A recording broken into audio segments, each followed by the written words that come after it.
आज की मेरी वीडियो उन लोगों के लिए है जो यूरोप में, यूएई में, गल्फ़ में, किसी भी कंट्री में मुल्क से बाहर जाना चाहते हैं। रिसेंटली यूके ने भी स्किल्ड वर्कर वीज़ा जो है वो प्रोग्राम एक स्टार्ट किया है। गवर्नमेंट आपको इस वक्त फ्री कोर्सेज करा रही है, इस तरह के कोर्सेज जिनकी वैल्यू 2-2, ढाई लाख, 3-3 लाख के करीब है। बहुत सारे ऐसे स्किल्ड प्रोग्राम्स हैं जिनकी डिटेल्स आपको नेफटेक के ऑफिशियल पेजेस पे मिल जाएगी, आपको टेवटा के पेजेस पे मिल जाएगी। हर सूबे का अपना अपना टेवटा है। होता क्या है कि हम एक ही सीवी बना लेते हैं और उस एक ही सीवी को 4000 जॉब्स के लिए अप्लाई कर देते हैं। और पहली बात यह कि आपकी सीवी 100% शॉर्टलिस्ट होता है। अब जर्मनी हमसे 3-3.5 लाख बंदा लेना चाहता है। आपको मल्टीनेशनल लेवल पे जो आपको लाखों रुपए दे के जो सर्टिफिकेशंस आपको हासिल करनी पड़ती हैं वो आपको डोर स्टेप पे फ्री मिलेंगी, लेकिन सिर्फ ये है कि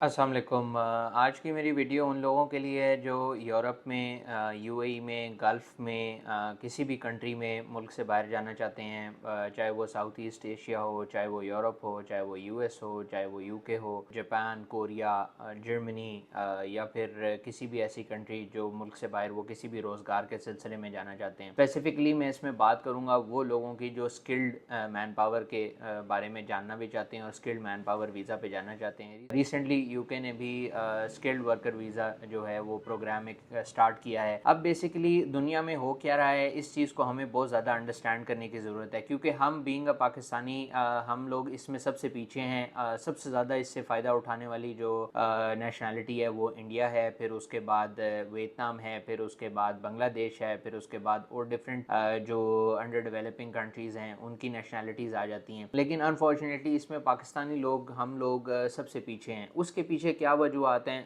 बहुत सारे मसाइल हैं जिनके बारे में हम इस वीडियो में डिटेल में डिस्कस करेंगे। मैंने इस पर बहुत सारी पहले भी वीडियोस बनाई, बहुत सारी चीज़ों के बारे में पहले भी डिस्कस किया, लेकिन मैं इन डिटेल इन डेप्थ आपको इस के बारे में बताऊंगा कि बेसिकली हमें क्या करना चाहिए, क्या नहीं करना चाहिए, कौन सी सर्टिफिकेशन लेनी चाहिए, कौन सी डिग्री लेनी चाहिए, किस काम के बारे में हमें इन्फॉर्मेशन होनी चाहिए, किस काम के बारे में नहीं इन्फॉर्मेशन होनी चाहिए। मैं इसके ऊपर हमेशा एम्फेसाइज करता हूँ कि हमें इस चीज़ के बारे में बहुत ज़्यादा एक प्रॉपर हमारी थ्रू अंडरस्टैंडिंग होनी चाहिए कि हम जिस काम के लिए अप्लाई कर रहे हैं आया हम उस जॉब के लिए फिट भी हैं या नहीं, हमारी सर्टिफिकेशन उसके अकॉर्डिंगली है नहीं, हमारी सीवी अपडेटेड है या नहीं है। ये तो बहुत सारी एक नीश डिटेल्स आ जाती हैं, लेकिन सबसे पहले हम उस चीज़ पे जाते हैं कि हमें करना क्या चाहिए। देखें, अगर आज हम बात करें सिविल डिप्लोमा की, तो हमारे जितने भी इंस्टीट्यूट्स हैं हमने लाखों की तादाद में सिविल के डिप्लोमे लोगों को करवा दिए, लेकिन उनकी प्लेसमेंट कोई भी नहीं है। इसलिए काम वो करें जिसकी प्लेसमेंट हो। हमेशा ट्रेंड के साथ चलें कि मार्केट में रिक्वायरमेंट किस चीज़ की आ रही है, क्या क्या काम है जो आप कर सकते हैं। नेवटेक ने बहुत सारे इदारों को अपने साथ रजिस्टर किया हुआ है। नेवटेक पाकिस्तान का एक वो इदारा है, basically government owned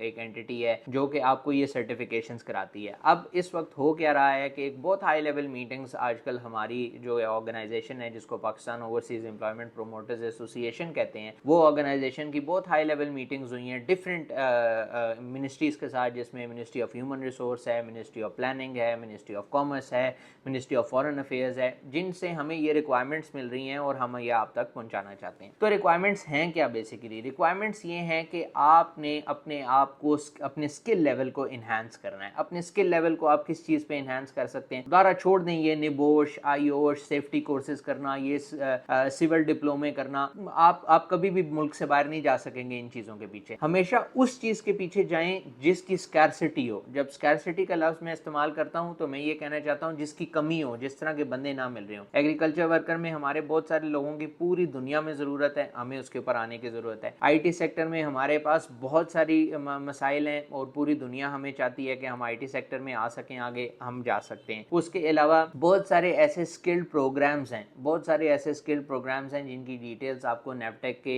official pages पे मिल जाएगी, आपको टेवटा के पेजेस पे मिल जाएगी। हर सूबे का अपना अपना टेवटा है, पंजाब का अपना टेवटा है, केपी के का अपना टेवटा है, बलूचिस्तान का अपना है, सिंध का अपना है। वहाँ पे आपको ये सारी इंफॉर्मेशन मिल जाएंगी। खुदारा पैसे लेके बिल्कुल आप जो है अपने सर्टिफिकेट्स मत खरीदें, वो आपको कहीं पे भी नहीं पहुँचाएंगे और आप फजूल जॉब्स के लिए अप्लाई करते रहेंगे और कहीं आप नहीं पहुँच सकेंगे। अपने आप को, अपनी स्किल को इन्हांस करें, अपने आप को अपस्किल करें, स्किल वेरिफिकेशन प्रोग्राम्स में अपने आप को इनरोल करें। गवर्नमेंट आपको इस वक्त फ्री कोर्सेज करा रही है, इस तरह के कोर्सेज जिनकी वैल्यू 2-2, ढाई लाख, 3-3 लाख के करीब है, लेकिन वो कोर्सेज गवर्नमेंट आपको फ्री ऑफ कॉस्ट करा रही है। रही है, आप उन कोर्सेज में इनरोल हों, उनकी डिटेल्स आपको जिस तरह मैंने बताया नेवटेक की वेबसाइट्स पे मिलेंगी। लैंग्वेज के बारे में अगर हम बात करें तो लैंग्वेजेस का इतना बड़ा हमें प्रॉब्लम है कि हम लैंग्वेज नहीं सीख पा रहे। Japanese language, Korean language, German language, ये बेहतरीन चीज़ें हैं सीखने के लिए अगर आप कोई भी लैंग्वेज कोर्स करना चाहते हैं। इवन आगे जाके ये चीज़ें भी हैं कि अगर किसी को अरबिक लैंग्वेज में उबूर हासिल है तो उसको बाहर के मुल्क में, सऊदीया, दुबई में, गल्फ़ कंट्रीज़ में बहुत आसानी से जॉब मिलेगी। इसलिए अपने आप को अपस्किल करें, इस तरफ जाएं। फिर उसके बाद मैं इस चीज़ के ऊपर भी ज़रूर आना चाहूँगा कि आप अपनी सीवीज़ को किसी भी जॉब के लिए अप्लाई करने से पहले सबसे पहले जाएं, उस जॉब को देखें कि उसकी जॉब की डिस्क्रिप्शन क्या है, उसमें वो उन्होंने रिक्वायरमेंट क्या मांगी हुई है, उनकी इसके लिए क्या क्या ऐसी चीज़ें हैं जो आपको चाहिए, आपके अंदर होनी चाहिए, चाहे वो आपकी सलाहियत के हिसाब से हैं, काबिलियत के हिसाब से हैं, आपकी स्किल्स हैं, आपकी एक्सपर्टीज़ हैं, जॉब ड्यूटीज़ हैं, रिस्पॉन्सिबिलिटीज़ हैं, उनको अच्छे तरीके से पढ़ें और उनको पढ़ने के बाद उस जॉब के लिए अप्लाई करें। होता क्या है कि हम एक ही CV बना लेते हैं और उस एक ही CV को 4000 जॉब्स के लिए अप्लाई कर देते हैं। 4000 डिफरेंट कैटेगरी की जॉब्स होती हैं जिसकी वजह से हमें कहीं से भी रिस्पांस नहीं आता, और जहां से रिस्पांस आता है उसको शायद हम अवेल नहीं करना चाहते। इसलिए ये चीज़ें बहुत इंपॉर्टेंट है। अपनी CV को टाइम टू टाइम अपग्रेड करें। आप जॉब की रिस्पॉन्सिबिलिटीज़ देखेंगे, आपको पता चल जाएगा इनको किस किस्म का बंदा चाहिए। और फजूल जॉब्स के लिए मत अप्लाई करें, ट्राई मत लें, चांस मत लें। देखें, जो रिक्रूटर होता है उसने बिल्कुल अपनी जॉब डिस्क्रिप्शन के अकॉर्डिंगली चलना है। अगर आप उस डिस्क्रिप्शन पे पूरा उतरते हैं तभी आपकी CV शॉर्टलिस्ट होगी। बहुत सारे लोगों का ये माइंडसेट है, यार अप्लाई कर देता हूँ, क्या पता कुछ हो जाए। ऐसा कभी भी नहीं होगा। इस चीज़ को आपने बहुत अब ध्यान रखना है। हाँ, आप अपने आप को अपस्किल करें। जिस जॉब के लिए आप अप्लाई कर रहे हैं उसमें अपनी टोटल आपकी जो जॉब डिस्क्रिप्शन है वो आपकी CV से मैच करती हो, जो रिस्पॉन्सिबिलिटीज़ लिखी हुई हैं वो आपकी CV से मैच करती हो, आपका जो स्किल लेवल है वो उसके अकॉर्डिंगली हो। मैं आपको 99% गारंटी देता हूँ कि अगर आप अच्छा इंटरव्यू देंगे आप उस जॉब को सिक्योर कर सकते हैं। और पहली बात ये कि आपकी CV 100% शॉर्टलिस्ट हो। अब ये वाली चीज़ें हैं, ये सब उसके लिए है। पाकिस्तान में जो नौकरियों के हालात हैं, जो वक्त है, वो मुझे नहीं लगता कि आने वाले 10 सालों में भी बेहतर होगा। गवर्नमेंट का इस वक्त प्लान ही यही है। सबसे ज़्यादा गवर्नमेंट की जो इस वक्त ज़रूरत है वो यही है कि वो अपनी मैन पावर को एक्सपोर्ट करना चाह रही है। जितने भी यहाँ पे बेरोजगार हमारे नौजवान हैं उनको बाहर भेजना चाह रही है एक बेहतर रोजगार के लिए। तो हमारे पास भी ये अपॉर्चुनिटी है। मैं खुद एक नौजवान हूँ और आप लोग भी उसी हिसाब से हैं। हम आपको ये इन्फॉर्मेशन प्रोवाइड कर रहे हैं, लेकिन आपका काम है इसको अवेल करना। आप इन प्लान से, गवर्नमेंट के इन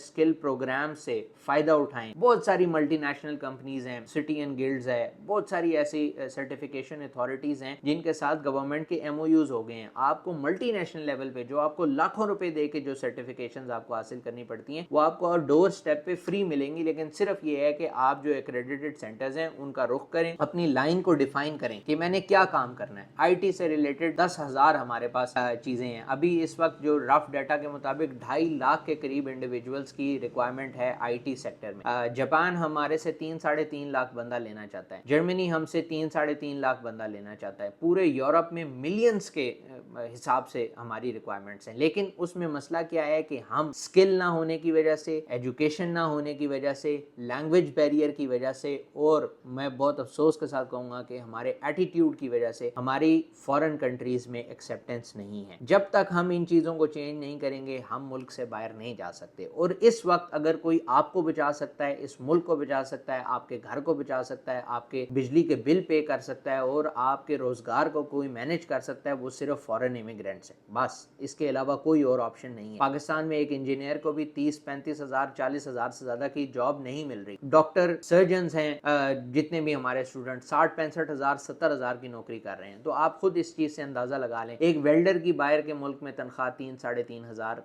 रियाल दिरहम के करीब है, जो कि पाकिस्तानी आप समझ लें 2 से 2.5 लाख रुपया बनता है। तो इन चीजों को अंडरस्टैंड करें। ये आम जितना जल्दी इसको रियलाइज कर लेंगे उतना हमारे फायदे में, बाकी वरना हमारे हालात जो हैं वो बुरे से बुरे होते जाएंगे। मैं अपनी इस वीडियो में नेवटेक के कोर्सेज का लिंक भी डिस्क्रिप्शन में प्रोवाइड कर दूंगा। आप कोई सवाल पूछना चाहते हैं हमसे ज़रूर सवाल पूछें। हमारे चैनल को लाइक और सब्सक्राइब करना मत भूलें ताकि कोई भी न्यू इन्फॉर्मेशन हो वो हम आप तक पहुंचा सकें। हमारा मकसद है इन्फॉर्मेशन आपको देना, आप उस पर अमल करें, इंशाल्लाह ताला आपका फ़ायदा होगा। हमारा उससे कोई नुकसान नहीं है, ना हमें कोई फ़ायदा है, ये सिर्फ एक जनरल इन्फॉर्मेशन आपको देने का मकसद था। हमारे चैनल को ज़रूर देखते रहिएगा। कोई भी इन्फॉर्मेशन हो, कोई चीज़ हो जिससे आप हमसे कोई अपडेट लेना चाहते हो, आप हमें ज़रूर बताएं। Thank you so much. अल्लाह हाफ़िज़।